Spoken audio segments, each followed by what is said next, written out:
Everything is set, so let's start with the programming part.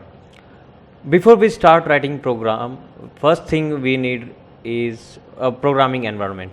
Now it allows us to write a program in a way that is easy for you to write them, and then it will convert the program into a readable format that microcontroller can understand. So you require to download Atmel Studio.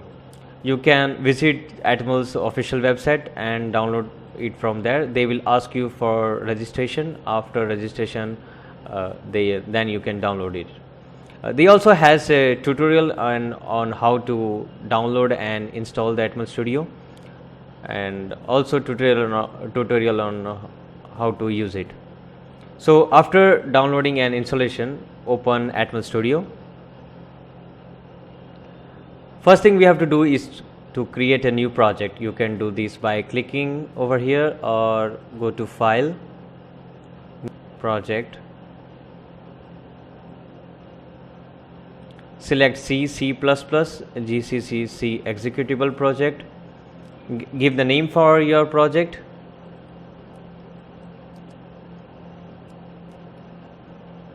and save it.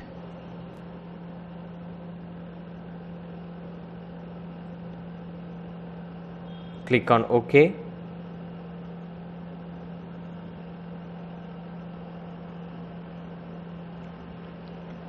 Select the part number you are going to use. We are going to use ATmega 8 microcontroller from Atmel. So we are going to select ATmega from the drop down menu, scroll it down and click on ATmega 8. This part contains the basic information about your microcontroller. If you want more information, you can download a datasheet by clicking over here. Click OK.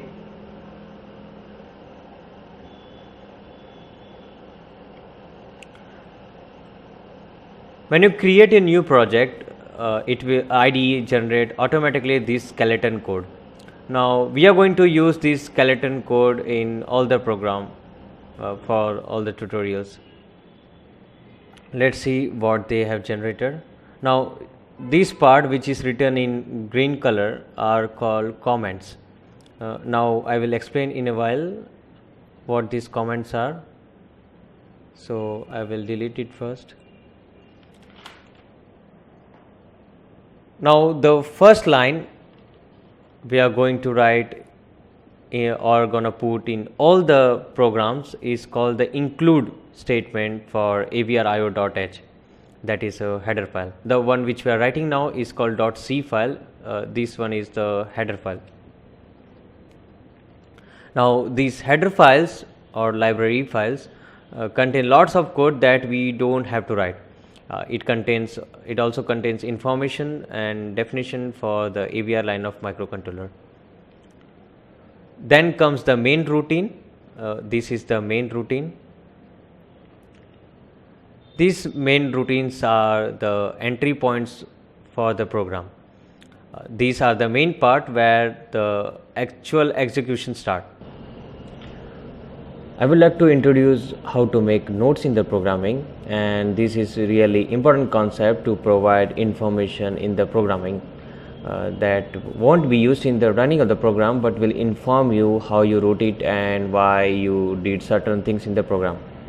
There are two ways actually to write the comment. One is the single line comment. We write that by using double forward slash, and we have to say in plain English term whatever notes you want to make.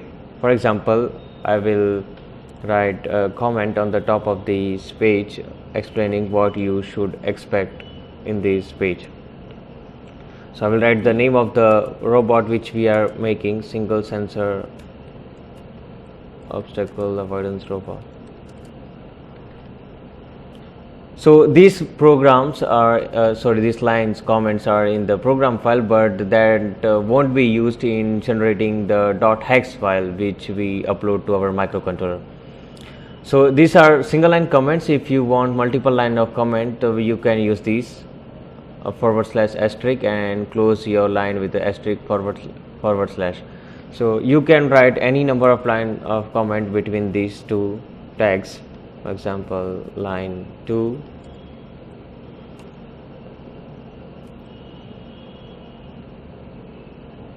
line 3. You can put any number of line of comments between these two texts. So let's start writing program for our obstacle avoidance robot. We are going to use the flow chart which we have made earlier. This was our flow chart. Take reading from the sensor, check if there is obstacle or not. If yes, then turn left. If no, then move forward. We are using one digital IR sensor. It has only two possibilities, either 1 or 0. 1 if it detect any object, 0 if it does not. Which means if sensor detects any object, it will send binary 1 to the microcontroller. If not, it will send 0 to the microcontroller. This section will go inside this infinite loop part, that is this while loop, because once the microcontroller checks, it has to again go to the take reading section, and again it will check if the obstacle is detected or not. So this should be repeat again and again. That's why it has to go inside this infinite loop part. Before we start taking reading from the sensor, first we have to do some initialization. That initialization will come about this while loop. We have to declare the pin as an input or as an output. We have to declare the pin which we are going to use, and whether that pin is an input or is an output. We are using motor, so we have to declare that pin, the one which we have interfaced it with. Actually, we interface our motor driver, and with the use of that motor driver we drives our motor. So we have to declare that pin as an output, and we are using one sensor, so we have to declare that pin as an input. It's very simple to declare any pin as an input or output. We have to write a specific register called DDR register, that is called data direction register. Now we have 3 ports in our microcontroller, 8 megahertz B, C, D, and each port consists of 8 pins. So we have this register of 8 bits of 1 bytes. Each bits is associated with each pins of that register. Associated with that pins. There are 3 different register associated with each pins. One is port register, other is pin, and the third one is DDR, that is data direction register. This register is used to set that pin as an input or as an output. Pin is used to get the input from that pins, and port is used to send output to that pin. For example, we send 5 volt or 0 volt to the pin. We can achieve this by using this register. In order to do anything, we just have to write a value on this register. We can write only 1 and 0. We will see this about this port and pin later. First we will deal with this DDR register. So in order to set as an output, we have to write this register with 1, binary 1. If we want to set any pin as an input, we have to write 0 to this register. This X represent B, C or D. So we are going to declare our port D as an output because we have connected our motor driver to that pin. So DDR D equal to, now there are many ways to write this register or any of the register, but we are going to use binary notation. So 0B stand for binary, and 8 times 1.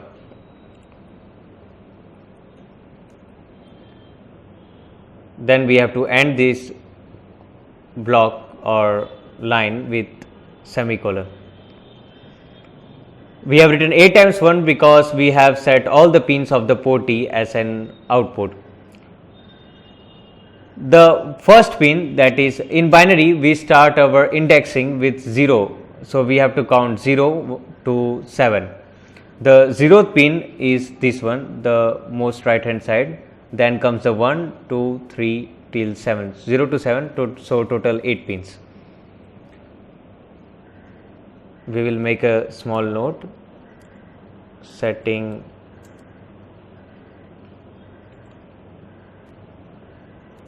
port D as an output. Next we have to set port C as an input because we are interfacing our sensor with that pin. We have connected the sensor, the one IR sensor, to pin C0. So DDRC equal to 0B and 8 times 0.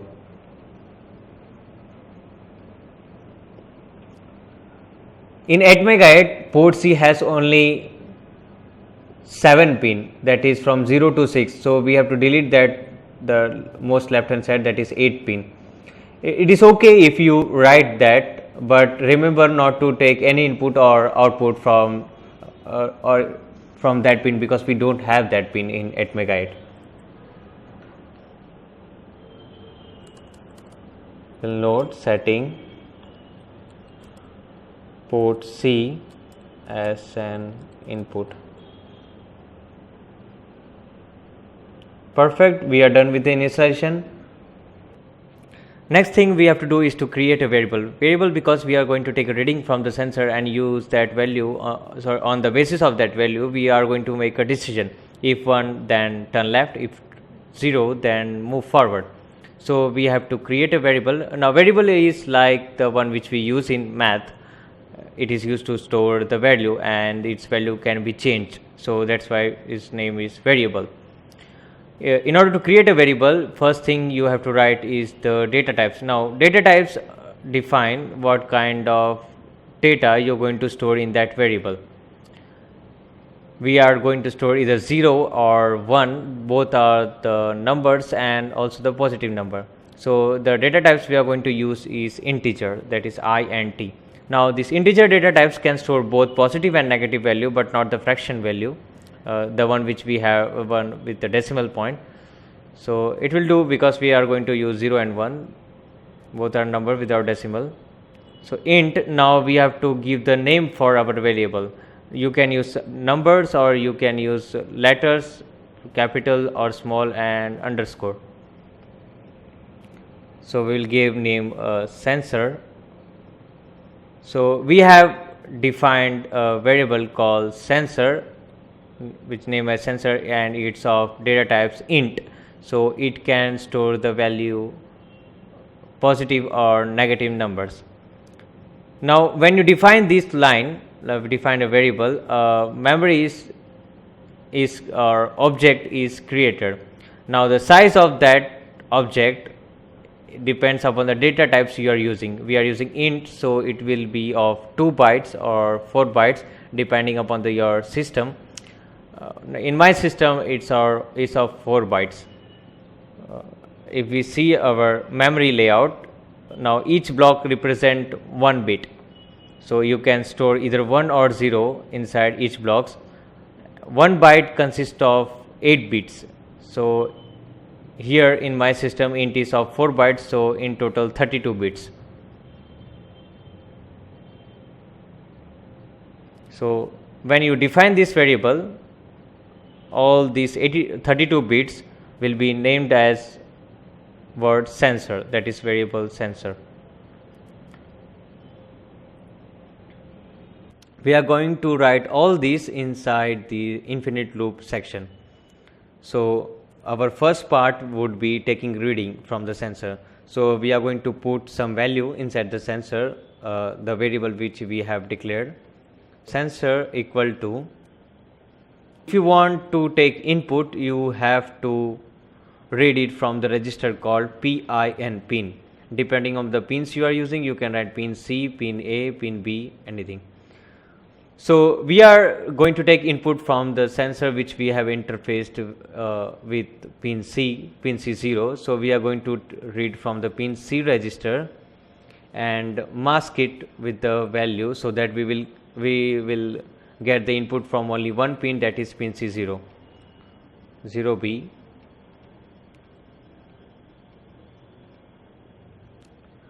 Now this line help us to get input from only one pin, that is pin C0, the where we have written binary 1. So this line mask the input from all the input, because pin C register has the information about all the pins. Now this line will mask and give us the input of only one pin, that is pin C0, where we have connected our sensor. Rest will be set as 0. So after ending operation, no matter what information stored in other pins, it will be 0. So we have taken reading. Now comes the checking part. The equivalent part of this symbol in the programming language is if else statement. So we will write if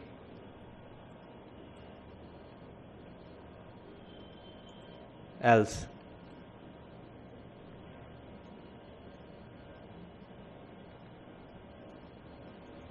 Now inside the if loop, if statement, we are going to check if if obstacle is not detected, or if obstacle is detected or not.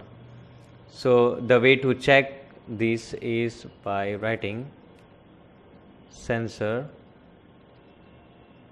equal to. Now I have written 2 equal to because in programming language this equal to is not the one which we are using in math.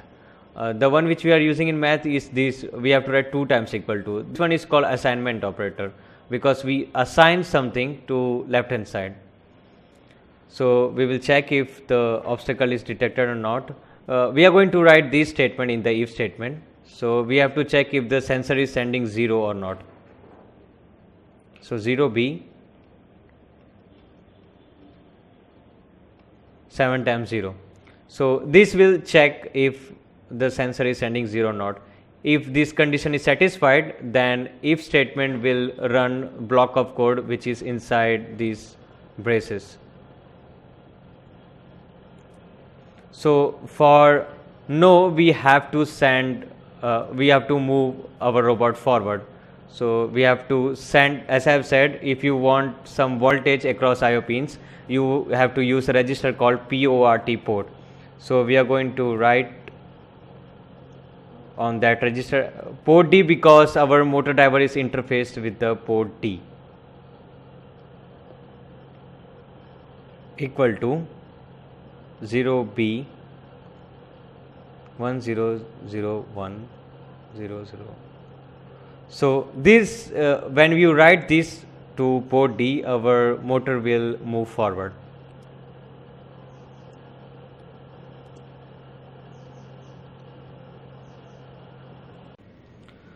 Let's first understand why I have written this line. Now if you connect your motor directly to the microcontroller, microcontroller may not able to provide enough current to drive that motor. So we use a IC or chip called motor drivers. Now these motor driver are connected to the microcontrollers and motors are connected to this microcontroller. So we drive motor indirectly with using this motor driver. Now motor drivers are capable to drive motors in both the direction, clockwise and anti-clockwise. Now the motor driver which we are using, which we have already interfaced inside our AVR development kit board, each motor driver can drive 2 different motors, and to drive each motor you require 2 bit of information. So you have to give 2 bit information to our motor driver, and accordingly it will drive that motor. So 2 bit we will get 4 different possibility, that is 00, 10, 01 and 11. Motor driver accept only these 2 possibility, 10 or 01. For these 2 condition it will go into high impedance state. So if you give 10, motor driver will drive motor in one direction. For 01 it will drive in opposite direction. As I have said, we have used 2 motor drivers, so our board is capable to drive 4 different four motors, and all these 4 means 8 pins, so we require 8 pins of input. All these 8 pins are connected to the port D. This one is motor 1, motor 2, motor 3 and motor 4. For this tutorial and for all of the tutorial, we are going to use only motor 3 and motor 4, 2 motors to drive our robot. So in order to move forward, we have to move our left motor in anti-clockwise direction and right motor in clockwise direction. Left motor is connected to motor 3 and right motor is connected to the motor 4. So if you send 1 0, if you have connected the motor wire as instructed in the assembling section, you have to send 1 0 to this pin of port D in order to move left motor in anti-clockwise direction, and 0 1 to move right motor in clockwise direction. So in order to move forward, you have to send 1001 and 4 times 0 to port D, then robot will move forward. So we have written this section, which means if sensor is sending 0, then robot should move forward. If sensor is sending 1, which means obstacle is detected, we want our robot to turn left, we will write this in else condition. The way to do this is by writing our port D register with the value 1010 4 times 0. So by writing this value to our port D register, our robot will turn left. But this statement would be executed very quickly, so we want to include some delay factor so that it will turn left for a few seconds. So we are going to use a delay function. Now this MS stands for millisecond, so any number written in this parenthesis, for that many millisecond it will wait, which means in this part it will turn left for that millisecond. We want our robot to turn left for at least 2 seconds, so we will write 2000. In order to use this function, we have to include a header file called util delay, so we have to write that include statement.